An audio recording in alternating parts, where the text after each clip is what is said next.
ಲಕ್ಷ್ಮಿಯ ಜೀವನವು ಒಂದು ಚಿಕ್ಕ ಗ್ರಾಮದಲ್ಲಿ ಸರಳವಾಗಿತ್ತು. ಆಕೆಗೆ 3 ಸುಂದರವಾದ ಹೆಣ್ಣು ಮಕ್ಕಳು, ರಾಧಾ, ಸೀತಾ ಮತ್ತು ಗೀತಾ. ಆದರೆ ಆಕೆಯ ಪತಿ ರಾಮಚಂದ್ರನಿಗೆ ಗಂಡು ಮಗುವಿನ ಆಸೆ, ಕನಸು ಒಂದು ಗೀಳಾಗಿತ್ತು. ರಾಮಚಂದ್ರ ಒಬ್ಬ ಶ್ರೀಮಂತ ರೈತ, ಊರಿನಲ್ಲಿ ಗೌರವಾನ್ವಿತ ವ್ಯಕ್ತಿಯಾಗಿದ್ದ. ಆದರೆ ಆತನ ಹೃದಯದಲ್ಲಿ ಒಂದು ಕೊರಗು. ನನಗೆ ಗಂಡು ಮಗು ಸಾಂತ್ವನ ಇಲ್ಲ, ನನ್ನ ಕುಲದ ಹೆಸರು ಮುಂದುವರಿಯಲು ಯಾರು? ಈ ಆಸೆ ಆತನನ್ನು ಕಾಡುತ್ತಿತ್ತು. ಒಂದು ದಿನ ರಾಮಚಂದ್ರನ ಮನೆಗೆ ಕೆಲಸಕ್ಕೆ ಬಂದವಳು ಸಾವಿತ್ರಿ, ಒಬ್ಬ ಯುವತಿ. ಸಾವಿತ್ರಿ ಗರ್ಭಿಣಿಯಾಗಿದ್ಲು, ಆದರೆ ಆಕೆಯ ಪತಿಯ ಬಗ್ಗೆ ಯಾರಿಗೂ ತಿಳಿದಿರಲಿಲ್ಲ. ರಾಮಚಂದ್ರ ಆಕೆ ಗರ್ಭವನ್ನು ಗಮನಿಸಿದ. ಒಂದು ದಿನ ಆಕೆಗೆ ಒಂಟಿಯಾಗಿ ಮಾತನಾಡುವಾಗ ಆತ ತನ್ನ ಮನಸ್ಸಿನ ಆಸೆಯನ್ನು ಬಿಚ್ಚಿಟ್ಟ. ನಿನಗೆ ಗಂಡು ಮಗುವಾದರೆ ನಾನು ಆ ಮಗುವನ್ನು ನನ್ನ ಮಗನಂತೆ ಸಾಕುತ್ತೇನೆ ಎಂದ. ಸಾವಿತ್ರಿ ಆಶ್ಚರ್ಯಗೊಂಡಳು, ಆದರೆ ಆಕೆ ಬಡತನ ಸ್ಥಿತಿಯಿಂದಾಗಿ ಒಪ್ಪಿಕೊಂಡಳು. ಕೆಲವು ತಿಂಗಳ ನಂತರ ಸಾವಿತ್ರಿ ಒಂದು ಮುದ್ದಾದ ಗಂಡು ಮಗುವಿಗೆ ಜನ್ಮ ನೀಡಿದ್ಲು. ರಾಮಚಂದ್ರನ ಕಣ್ಣುಗಳು ಆನಂದದಿಂದ ತುಂಬಿದವು. ಆತ ಸಾವಿತ್ರಿಯ ಕಾಲಿಗೆ ಬಿದ್ದು, ಈ ಮಗು ನನ್ನದು, ನಾನು ಇವನನ್ನು ನನ್ನ ಸಂತಾನದಂತೆ ಸಾಕುತ್ತೇನೆ ಎಂದ. ಸಾವಿತ್ರಿ ತನ್ನ ಕಷ್ಟದ ಜೀವನವನ್ನು ಗಮನಿಸಿ ಒಪ್ಪಿಕೊಂಡಳು. ಆದರೆ ಲಕ್ಷ್ಮಿಗೆ ಈ ವಿಷಯ ಗೊತ್ತಿರಲಿಲ್ಲ. ರಾಮಚಂದ್ರ ತನ್ನ ಹೆಂಡತಿಯಿಂದ ಈ ರಹಸ್ಯವನ್ನು ಮರೆಮಾಡಿದ. ರಾಮಚಂದ್ರ ಮಗುವಿಗೆ ಶಿವ ಎಂದು ಹೆಸರಿಟ್ಟ. ಶಿವನನ್ನು ತನ್ನ ಮನೆಗೆ ಕರೆತಂದ. ಲಕ್ಷ್ಮಿಗೆ ಇವನು ದೂರದ ಸಂಬಂಧಿಯ ಮಗ, ಇವನನ್ನು ನಾವು ಸಾಕಬೇಕು ಎಂದು ಸುಳ್ಳು ಹೇಳಿದ.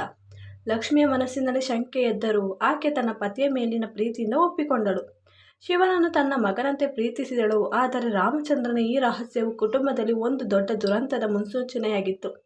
ಶಿವ ಬೆಳೆಯುತ್ತಿದ್ದಂತೆ ರಾಮಚಂದ್ರನ ಮನೆಯಲ್ಲಿ ಆತನಿಗೆ ವಿಶೇಷ ಸ್ಥಾನವಿತ್ತು. ಲಕ್ಷ್ಮಿಯ 3 ಹೆಣ್ಣು ಮಕ್ಕಳು ಶಿವನನ್ನು ತಮ್ಮನಂತೆ ಕಾಣುತ್ತಿದ್ದರು.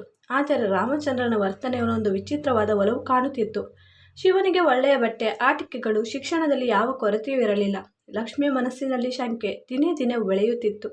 ಈ ಮಗು ಯಾರದು? ರಾಮಚಂದ್ರ ಯಾಕೆ ಇವನಿಗೆ ಇಷ್ಟು ಒಲವು ತೋರುತ್ತಿದ್ದಾನೆ ಎಂದು ಆಕೆ ಯೋಚಿಸುತ್ತಿದ್ದಳು. ಸಾವಿತ್ರಿ ಆಗಾಗ ರಾಮಚಂದ್ರನ ಮನೆಗೆ ಬಂದು ಶಿವನನ್ನು ಭೇಟಿಯಾಗುತ್ತಿದ್ದಳು. ಆಕೆಯ ಕಣ್ಣುಗಳಲ್ಲಿ ಶಿವನ ಬಗ್ಗೆ ಒಂದು ಅಗಾಧವಾದ ಪ್ರೀತಿ ಇತ್ತು. ಆದರೆ ಆಕೆ ತನ್ನ ಭಾವನೆಗಳನ್ನು ಮರೆಮಾಚುತ್ತಿದ್ಲು.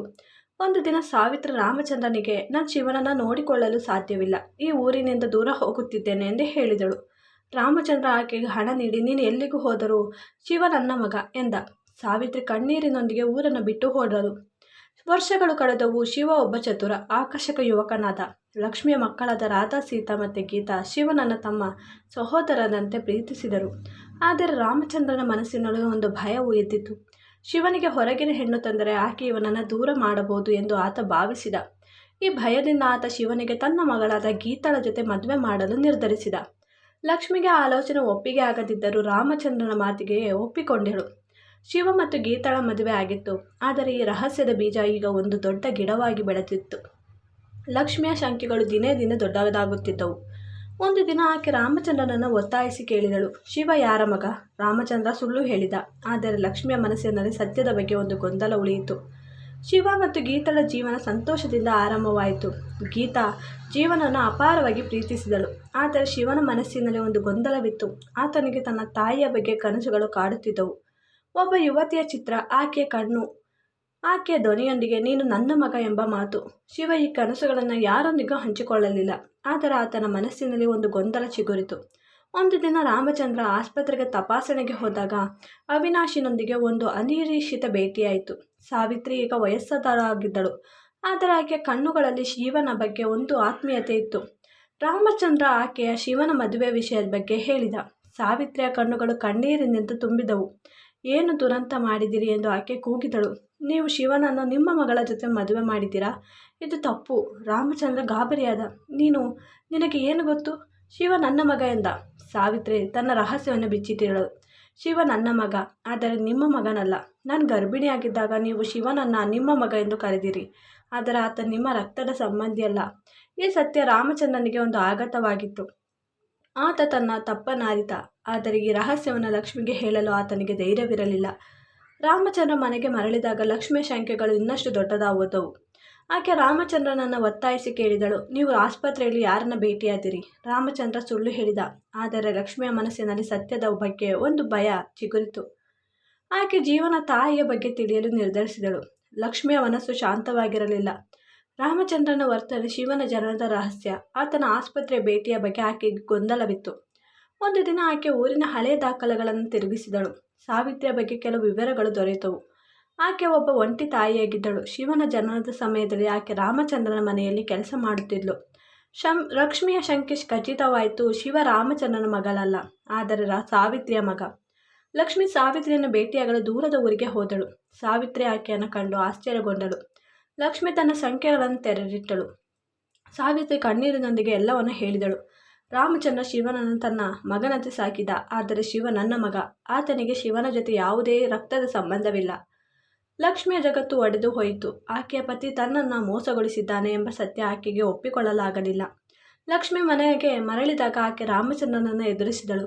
ನೀನು ಶಿವನನ್ನು ಯಾಕೆ ತಂದೆ? ಯಾಕೆ ನನ್ನನ್ನು ಮೋಸಗೊಳಿಸಿದೆ ಎಂದು ಕೇಳಿದಳು. ರಾಮಚಂದ್ರ ತನ್ನ ತಪ್ಪನ್ನು ಒಪ್ಪಿಕೊಂಡ. ನನಗೆ ಗಂಡು ಮಗುವಿನ ಆಸೆ ಇತ್ತು ಲಕ್ಷ್ಮಿ. ಶಿವನನ್ನು ನನ್ನ ಮಗನಂತೆ ಸಾಕಿದೆ, ಆದರೆ ನಾನು ತಪ್ಪು ಮಾಡಿದೆ ಎಂದ.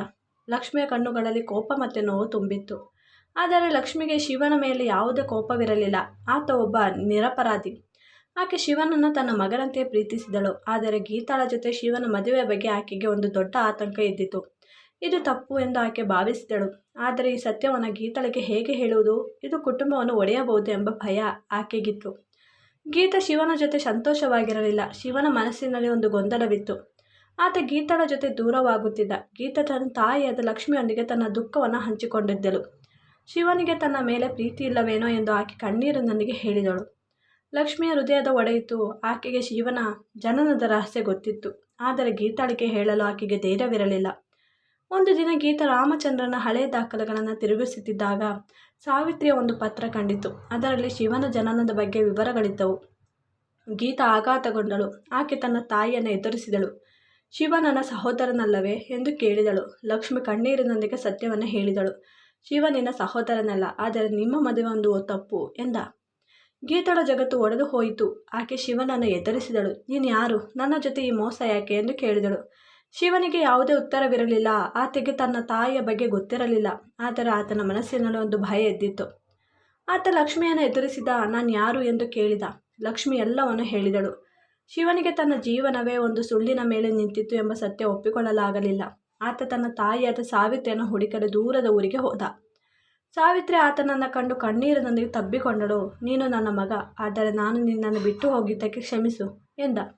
ಶಿವನ ಮನಸ್ಸಿನಲ್ಲಿ ಒಂದು ಶಾಂತಿ ಎದ್ದಿತು. ಆದರೆ ಆತನ ಜೀವನ ದುರಂತ ಇನ್ನೂ ಮುಗಿದಿರಲಿಲ್ಲ. ಶಿವ ಸಾವಿತ್ರಿಯ ಜೊತೆ ಸಮಯ ಕಳೆದ. ಆಕೆ ತನ್ನ ಕಷ್ಟದ ಜೀವನದ ಕಥೆಯನ್ನು ಹೇಳಿದಳು. ನಾನು ಬಡತನದಿಂದ ನಿನ್ನನ್ನು ರಾಮಚಂದ್ರನಿಗೆ ಕೊಟ್ಟೆ, ಆದರೆ ಇದು ತಪ್ಪಾಯಿತು ಎಂದ. ಶಿವ ತನ್ನ ತಾಯಿಯನ್ನು ಕ್ಷಮಿಸಿದ. ಆದರೆ ಗೀತಾಳ ಜೊತೆ ತನ್ನ ಮದುವೆ ಬಗ್ಗೆ ಆತನಿಗೆ ಒಂದು ದೊಡ್ಡ ಕೊರಗು ಎದ್ದಿತ್ತು. ಆತ ಗೀತಾಳಿಗೆ ಎದುರಾದಾಗ ಆತನಿಗೆ ದೂರವಾದಳು. ನಾನು ನಿನ್ನನ್ನು ಪ್ರೀತಿಸಿದೆ, ಆದರೆ ಈ ಮದುವೆ ಒಂದು ಸುಳ್ಳು ಎಂದ. ಲಕ್ಷ್ಮಿ ತನ್ನ ಕುಟುಂಬವನ್ನು ಒಡೆದಿರಲು ಪ್ರಯತ್ನಿಸಿದಳು. ಆಕೆ ರಾಮಚಂದ್ರನನ್ನು ಕ್ಷಮಿಸಿ ಒಡಮಾಡಿಕೊಂಡಳು. ಆದರೆ ಗೀತಾಳ ನೋವನ್ನು ಕಾಣಲಾಗಲಿಲ್ಲ. ಗೀತಾ ಮನೆಯಿಂದ ದೂರ ಹೋಗಲು ನಿರ್ಧರಿಸಿದಳು. ನಾನು ಈ ರಹಸ್ಯದ ನೆರಳಿನಲ್ಲಿ ಜೀವಿಸಲಾರೆ ಎಂದ. ರಾಮಚಂದ್ರ ತನ್ನ ತಪ್ಪಿನಿಂದ ಕುಟುಂಬವನ್ನು ಕಳೆದುಕೊಂಡ. ಶಿವ ತನ್ನ ತಾಯಿಯ ಜೊತೆ ಒಂದು ಹೊಸ ಜೀವನವನ್ನು ಆರಂಭಿಸಿದ. ಆದರೆ ಆತನ ಮನಸ್ಸಿನಲ್ಲಿ ಗೀತಾಳ ಪ್ರೀತಿ ಒಂದು ನೆನಪಾಗಿ ಉಳಿಯಿತು. ಲಕ್ಷ್ಮಿಯ 3 ಮಕ್ಕಳು ತಮ್ಮ ತಂದೆಯ ಮೋಸದಿಂದ ದೂರವಾದರು. ರಾಮಚಂದ್ರ ಒಂಟಿಯಾದ. ಆತನ ಗಂಡು ಮಗುವಿನ ಆಸೆ ಒಂದು ದೊಡ್ಡ ದುರಂತವನ್ನು ತಂದಿತ್ತು. ವರ್ಷಗಳ ನಂತರ ಶಿವ ಒಬ್ಬ ಯಶಸ್ವಿ ವ್ಯಕ್ತಿಯಾದ. ಆತ ತನ್ನ ತಾಯಿಯಾದ ಸಾವಿತ್ರಿಯನ್ನು ಚೆನ್ನಾಗಿ ನೋಡಿಕೊಂಡ. ಗೀತಾ ಒಂದು ಹೊಸ ಜೀವನವನ್ನು ಆರಂಭಿಸಿದಳು. ಆದರೆ ಆಕೆಯ ಮನಸ್ಸಿನಲ್ಲಿ ಶಿವನ ಬಗ್ಗೆ ಒಂದು ಕೊರಗು ಉಳಿಯಿತು. ಲಕ್ಷ್ಮಿ ತನ್ನ ಕುಟುಂಬವನ್ನು ಒಡೆದು ರಾಮಚಂದ್ರನನ್ನು ಕ್ಷಮಿಸಿದಳು. ಆದರೆ ಆಕೆಯ ಜೀವನದಲ್ಲಿ ಒಂದು ಶೂನ್ಯತೆ ಉಳಿಯಿತು. ರಾಮಚಂದ್ರ ತನ್ನ ತಪ್ಪಿನಿಂದ ಕಲಿತ. ಆತ ತನ್ನ ಮಕ್ಕಳ ಬಳಿಗೆ ಹೋಗಿ ಕ್ಷಮೆ ಕೇಳಿದ. ಆದರೆ ಕುಟುಂಬದ ಒಡಕು ಸರಿಪಡಿಸಲಾಗದಷ್ಟು ದೊಡ್ಡದಾಗಿತ್ತು. ಈ ಕಥೆಯಿಂದ ಒಂದು ಪಾಠ ದೊರೆಯಿತು. ಸತ್ಯವನ್ನು ಮರೆಮಾಚುವುದು ಒಂದು ಕ್ಷಣಿಕ ಆನಂದವನ್ನು ನೀಡಬಹುದು, ಆದರೆ ದೀರ್ಘಕಾಲದಲ್ಲಿ ಅದು ದುರಂತವನ್ನೇ ತರುತ್ತದೆ. ಈ ವಿಡಿಯೋ ಇಷ್ಟ ಆದರೆ ಪ್ಲೀಸ್ ನನ್ನ ಚಾನಲ್ನ ಲೈಕ್ ಮಾಡಿ, ಚಾನಲ್ ಸಬ್ಸ್ಕ್ರೈಬ್ ಮಾಡೋದನ್ನು ಮರಿಬೇಡಿ. Thanks for watching.